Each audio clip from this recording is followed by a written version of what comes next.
வணக்கம், என் பேர் சிவா. நான் சியாப் அப்படின்ற ஆர்கனைசேஷன்லேருந்து வந்திருக்கேன். கோயம்புத்தூரில் எல்ஜிபிடி ப்ரைட் பரேட் இது கண்டினியூஸாக நம்ம 6 தடவை நடத்தியிருக்கோம். இது 7வது தடவையாக நாங்கள் இதை தொடங்கியிருக்கிறோம். இந்த ப்ரைடு பரேடுன்றது வருஷத்துக்கு ஒரு தடவை ஜூன் மாதத்தில் குறிப்பாக 2வது ஞாயிற்றுக்கிழமை பண்ணுறோம். ஏன்னா எங்களுக்கு 4வது ஞாயிற்றுக்கிழமை இல்லை 5வது ஞாயிற்றுக்கிழமை சென்னையில் வானவில் பேரணி நடக்கும்.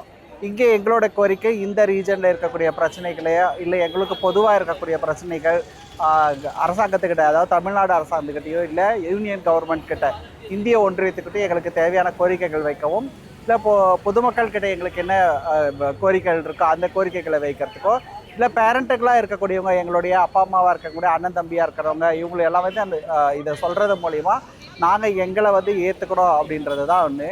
ஸோ எங்களை பற்றின புரிதல் நிறைய பேருக்கு கிடையாது. நாங்கள் யார் என்னன்றதை பற்றி, ஏன் இப்படி இருக்கிறாங்க, என்ன காரணத்துக்காக இப்படி இருக்கிறாங்க அவங்க அப்படின்னு. இது சட்டப்படி இப்படி இருக்கிறது சரியா தவறா, இந்த கேள்விகள்லாம் நிறைய இருக்குது. இதை புரியறதுக்காகவும் யாராவது புதிதாக வரக்கூடிய திருநங்கைகளோ இல்லை திருநம்பிகளோ இந்த மாதிரி இருக்கிறாங்க, நம்ம தடிச்சு விடப்படலை, உங்களுக்கு ஆதரவு இருக்குது, நாங்கள்லாம் இருக்கிறோன்னு. ஏன்னா இந்த மாதிரி ஒரு உணர்வு வந்த உடனே அவங்க முதல்ல செய்கிறது என்னன்னாக்கா அவங்களுக்கு சூசைடு தான் பண்ணுவாங்க. ஸோ அந்த சூசைட்லேருந்து அவங்கள காப்பாற்றுறதுக்கோ ஒரு தனி மனிதனுடைய புரிதல் உண்டு பண்ணுறதுக்காக தான் இந்த ப்ரைடு பரேட் நடக்குது.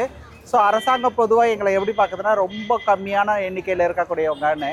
ஸோ மினிஸ்குல் மைனாரிட்டி அப்படின்னு தான் சுப்ரீம் கோர்ட்டும் ஒரு காலத்தில் சொல்லிச்சு. ஸோ இப்போ ரீசண்ட்டு பாப்புலேஷன் பார்த்திங்கன்னா அந்த மாதிரி இல்லை அப்படின்றத ப்ரூவ் பண்ணுறதுக்காகவும் நாங்கள் இருக்கிறோம் அப்படின்றதுக்கும் எங்கள் விசிபிலிட்டிக்காகவும் தான் இந்த ப்ரைடு பரேட் நடத்துகிறோம்.